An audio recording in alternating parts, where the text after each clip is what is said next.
오늘 이 시간에는 하나님의 선지자 시리즈 사람의 약함보다 하나님의 강함이라는 제목으로 하나님 말씀 증거하도록 하겠습니다. 한국 속담에 암탉이 울면 집안이 망한다라는 속담이 있습니다. 이 속담은 조선시대 500년 동안 한국에 뿌리내리고 있었던 유교주의 사상 속에서 여성을 보는 그 시각에 대한 단면을 보여주는 속담입니다.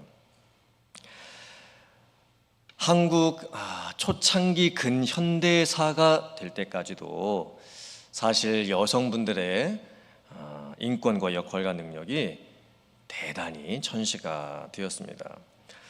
사실 오늘날에도 여전히 남성과 여성 사이에 보이지 않는 차별이 존재를 하고 있습니다. 여러분들도 뉴스를 들어서 아시겠지만 대한민국의 상황이 참 안타깝게도 대한민국의 현실을 보면 젊은 여성분들 중에 결혼을 안 하고 또 아이를 안 낳으려고 하는 분들이 지금 비율이 너무 높아지고 있습니다.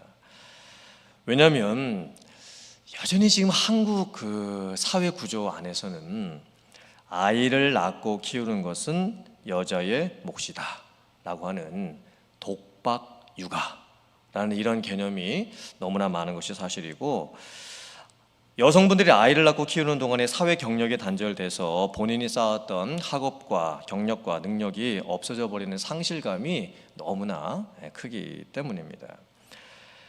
그래서 지금 인구 절벽이라는 단어도 등장을 하고 있고, 전문가들이 분석을 했을 때 한국이 이렇게 계속 가다가는 자연적 인구 소멸을 당하는 첫 번째 국가가 될 것이다 라고 하는 예측까지도 지금 나오고 있는 상황입니다. 전문가들은 이 문제를 해결하기 위한 가장 중요한 관점은 여성의 역할과 지위와 능력에 대한 전 사회적인 입장 변화다라고 진단을 내리고 있습니다. 제가 왜 이 말씀을 드리냐면, 오늘 성경 말씀에는 여선지자 드보라가 나옵니다. 드보라의 시대적 배경은 지금으로부터 무려 3000년 전의 시대입니다. 사실 3000년 전 고대 사회에서는 여성과 아이들은 인구를 세는 숫자에도 포함시키지도 않았던 때였습니다. 그런데 그때 하나님께서 여선지자를 세우십니다. 여자 선지자들을 세우시는 겁니다. 성경에 여자 선지자라는 그 직분호칭을 받았던 사람들이 총 몇 명이 있었을까요? 성경 전체에 여선지자라고 하는 이 호칭을 받았던 사람이 한 몇 명 정도 있었을 것이라고 생각이 드십니까? 총 6명입니다.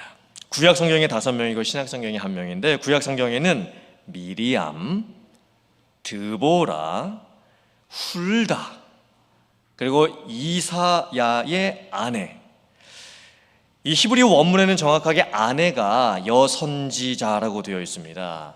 근데 이제 이사야 선지자의 아내도 과연 그러면 어떤 여선지자였는가에 대한 것은 약간의 조금 신학적인 논쟁이 좀 있기도 합니다. 그리고 노아디아, 느헤미야 6장 15절에 나오는 여선지자도 있습니다. 참 생소한 이름이지요.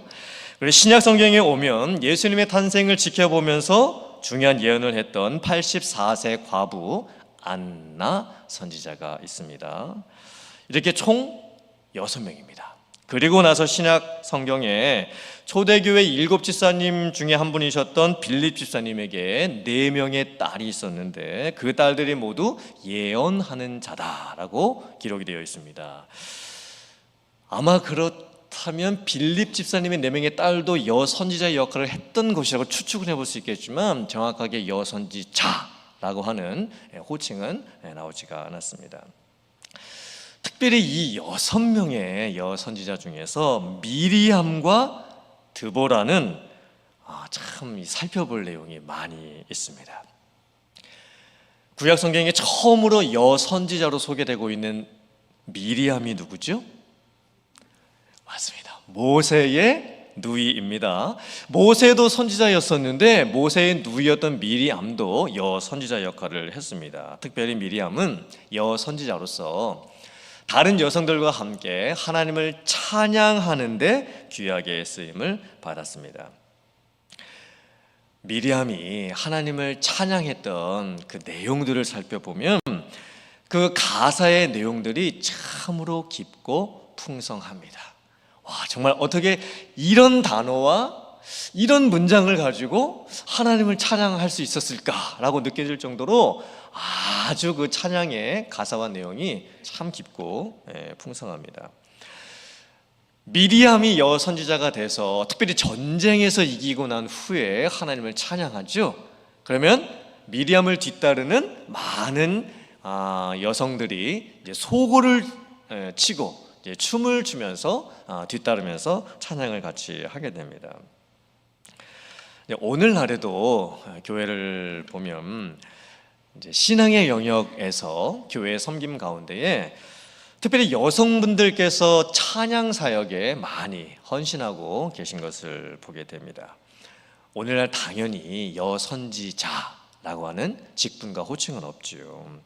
하지만 미리암이 담당했던 선지자적 기능 중에서 이 찬양에 대한 부분을 여전히 오늘날에도 교회 안에서 이제 여성 성도님들께서 많이 감당하고 계시는 것을 보게 됩니다. 우리 교회도 이제 두 분의 집사님께서 찬양팀으로 섬기고 계시죠. 그리고 찬양대도 남자분들보다 사실은 여자분들이 더 많은 것을 보게 됩니다. 찬양 사역에는 남자분들이 여자분들을 따라갈 수가 없지요. 모르겠습니다. 나중에 우리 교회에도 언젠가 이 남자분들 중에서 찬양팀으로 섬기실 수 있는 분이 나오실 수 있을지는 모르겠지만 아무튼 오늘날에도 이 찬양 사역에는 여자분들께서 많이 헌신을 해주고 계십니다. 미리암이 그렇게 여선지자로 특별히 찬양 사역에서 귀하게 쓰임을 받으셨습니다. 그런데 미리암이 나중에 좀 잘못하는 것이 좀 나타나게 됩니다. 모세가 이제 구스 여인하고 이제 결혼을 하게 되는데 그때 이 모세의 누이였던 미리암이 모세를 비방을 하는 사건이 벌어집니다. 그리고 모세가 하나님의 선지자의 역할을 하는 것에 대해서 시기감이 생겨서 모세만 하나님으로부터 말씀을 듣는 것이냐? 우리도 하나님으로부터 말씀을 듣는다 라고 시기하는 사건이 벌어지게 됩니다. 결국 이 사건 때문에 미리암이 하나님으로부터 징계를 받게 되죠. 그리고 나병까지 걸리게 됩니다. 이 모습을 보면 미리암에게는 약함이 있었습니다. 특별히 여성이 가지고 있는 관계적인 또 감성적인 그런 약함이 있었죠. 그래서 여선지자로서 선지자의 직분을 감당하는데 때로는 좀 문제가 생기고 말았습니다. 사실 여성분들만 약함이 있는 것이 아닙니다. 남자분들도 약함을 가지고 있지요. 특별히 남자분들은 지나친 경쟁심, 또 너무 강한 권위에 대한 집착, 또 무시당하는 것을 못 참는 것, 또 화를 잘 내는 것, 이런 모습들은 모든 남자들이 가지고 있는 약함입니다. 그러므로 우리들은 남자이든 여자이든 우리는 여러 가지 약함을 가지고 있는 존재라는 것을 인정할 수밖에 없습니다. 그런데도 불구하고 우리가 여자이든 남자이든 하나님으로부터 쓰임을 받을 수 있는 이유가 무엇입니까? 인간의 약함과 인간의 한계와 인간의 무능력이 여전히 있지만 그럼에도 불구하고 하나님께서 우리에게 부어주시는 은혜가 있고 사람의 약함보다 하나님의 강함이 있기 때문입니다. 그래서 여전히 우리도 하나님으로부터 쓰임을 받게 되는 것입니다. 오늘 성경 말씀을 보면 여선지자 드보라가 나옵니다. 드보라는 더 특별한 여선지자였습니다. 왜냐하면 드보라는 여자 선지자이면서 동시에 사사였습니다. 드보라는 유일하게 선지자 직분과 사사 직분을 동시에 감당했던 분이십니다. 선지자는 하나님의 말씀을 전하는 역할이죠. 그럼 사사는 무엇을 하는 역할이었을까요? 사사는 재판을 하고 전쟁 지휘관의 역할을 했던 직분입니다. 이제 사사를 영어로 뭐라고 하죠? 저지라고 합니다. 재판관이라는 뜻이죠.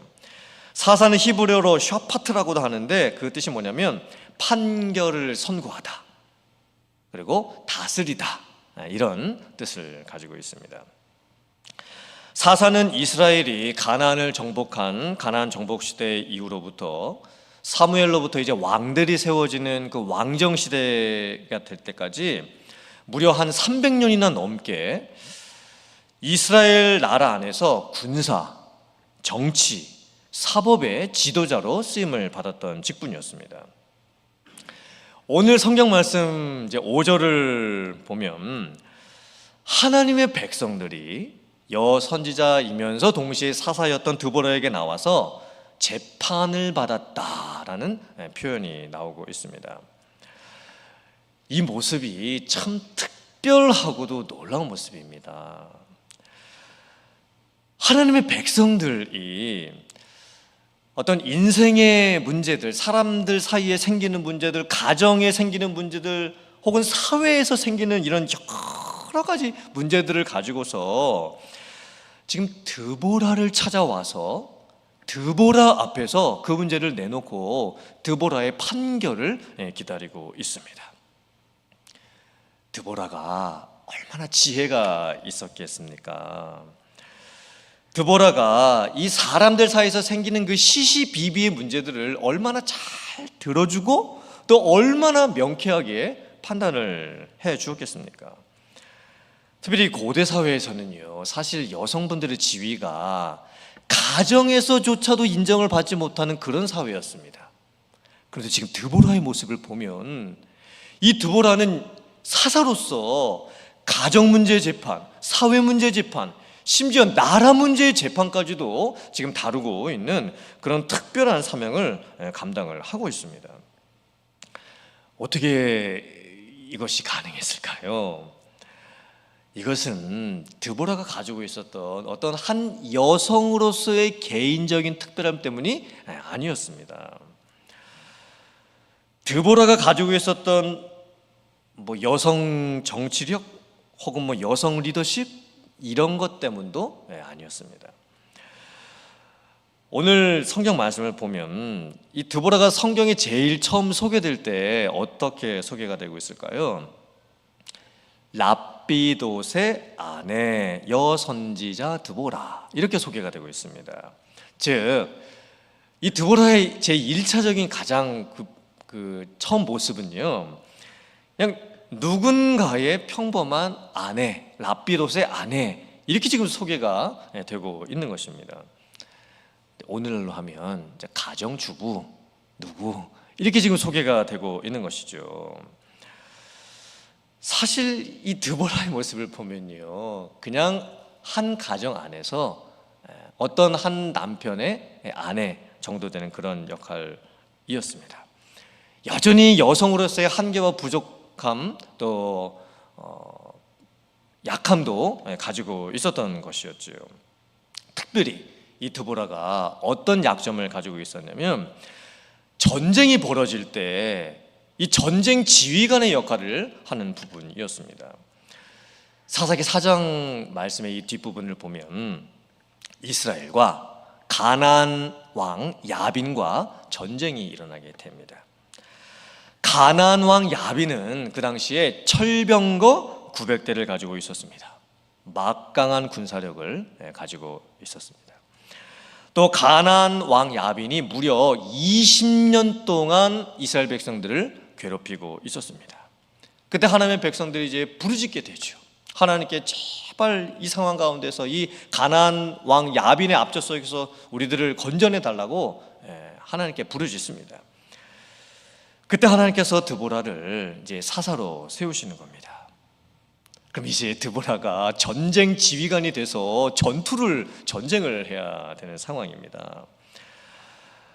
그런데 아무리 강한 여성이라고 해도 이 육체적인 한계가 있죠.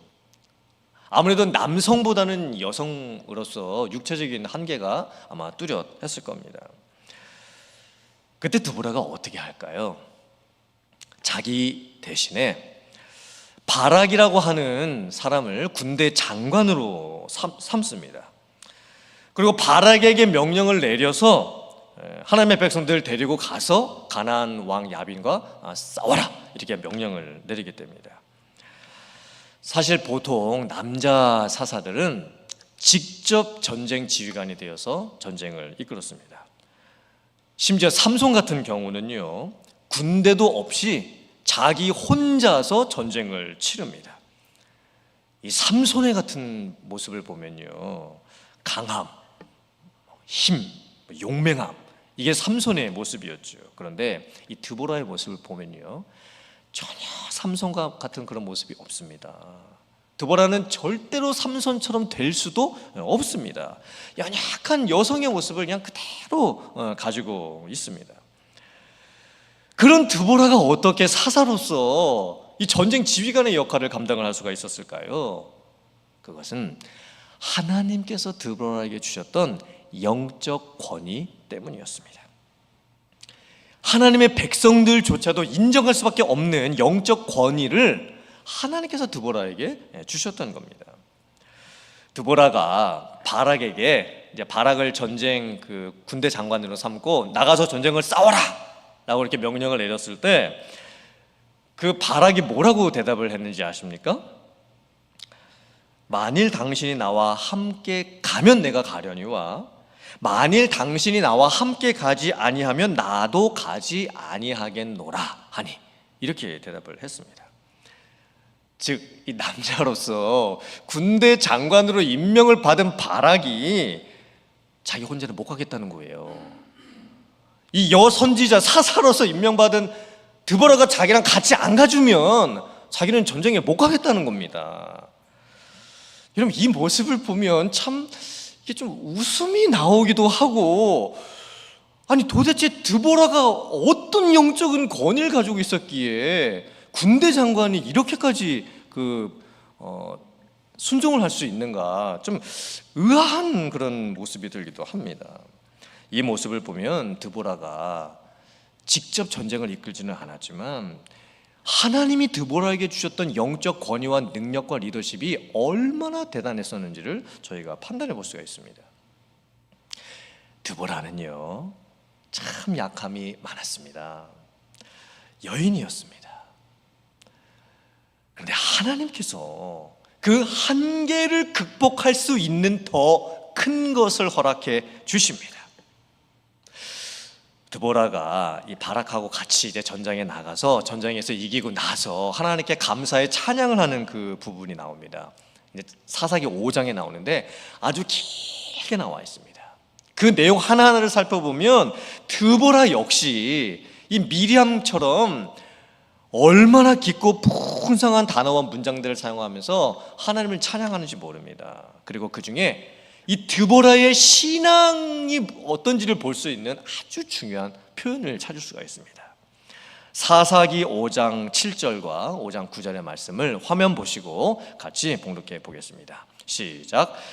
이스라엘에는 마을 사람들이 그쳤으니 나 드보라가 일어나 이스라엘의 어머니가 되기까지 그쳤도다.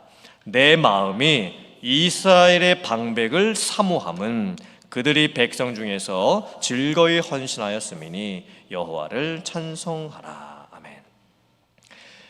드보라는 여성으로서 여러 가지 약점과 한계를 가지고 있었지만 오히려 가장 큰 장점이 있었으니 그것은 바로 여성으로서 나타나는 장점이었습니다. 그것이 무엇입니까? 드보라는 이스라엘의 어머니와 같은 그런 마음을 가지고 있었습니다. 그리고 자기 마음이 이스라엘 백성들을 사모했다, 이렇게 지금 표현을 하고 있습니다. 즉 드보라는 이 영적인 모성애를 가지고 하나님의 백성들을 다스렸던 거예요. 드보라의 이름의 뜻이 뭔지 아십니까? 드보라라고 하는 그 이름의 뜻은요, 꿀벌입니다. 참 독특한 의미죠. 드보라, 꿀벌이라는 뜻이에요. 여러분, 꿀벌 하면 무슨 생각이 드십니까? 꿀벌, 이 꿀을, 여왕벌? 이 꿀을 모으기 위해서 쉴 틈 없이 일하는 그런 모습. 꿀을 모아서 그 꿀통 안에 이제 영양분을 저장시키고 그 벌통 안에 있는 수많은 그 새끼 애벌레들을 키우는 모습. 그리고 꿀벌 하면 꿀을 모아서 남을 이롭게 해주는 그런 모습을 저희들이 상상을 하게 되죠. 이 드보라가 딱 그런 모습이었습니다. 꿀벌과 같은 사역을 했던 거예요. 결국 드보라의 이 여선지자와 사사의 역할을 감당할 수 있었던 이 가장 중요한 원인은요, 드보라가 가지고 있었던 자기의 강함이 아니었습니다. 오히려 드보라는 약한 부분이 너무나 많았습니다. 다른 사람들과 비교했을 때도, 남자분들과 비교했을 때도 약한 부분이 참 많이 있었습니다. 그런데 그 모든 인간적인 약함을 뛰어넘어 이 드보라는 하나님께 참 귀하게 쓰임을 받습니다. 그 이유가 무엇이었습니까? 하나님의 강함 때문이지요. 하나님께서 허락해 주시는 그 하나님의 강한 능력이 드보라에게 부어졌기 때문입니다. 오늘 이 드보라의 모습을 보면서 우리들이 무엇을 깨닫게 될까요? 여자이든 남자이든 우리는 다 사람으로서 여러 가지 연약함을 가지고 있습니다. 그런 저희들이 어떻게 하나님께서 우리에게 맡겨주시는 선지자적 그 역할들을 감당을 해갈 수가 있을까요? 하나님의 강함 때문입니다. 오늘 말씀은 여러분들께서 한번 잘 묵상해 보시기를 바랍니다. 그리고 마음에 새기셨으면 좋겠습니다. 여러분들도 드보라와 같이 하나님으로부터 그렇게 귀하게 쓰임받는 그런 분들이 되시기를 주님의 이름으로 축복합니다. 우리의 약함을 넘어서 일하시고 또한 우리의 약함을 통해서 일하시는, 오히려 우리가 가지고 있는 그 약함을 바꾸셔서 하나님의 강함으로 바꿔서 일하시는 그 하나님을 바라보시고 이제 힘을 내시고 하나님이 맡겨주신 그 귀한 사명들을 잘 감당해 갈 수 있는 여러분들 모두 다 되실 수 있기를 주님의 이름으로 축원합니다. 아멘.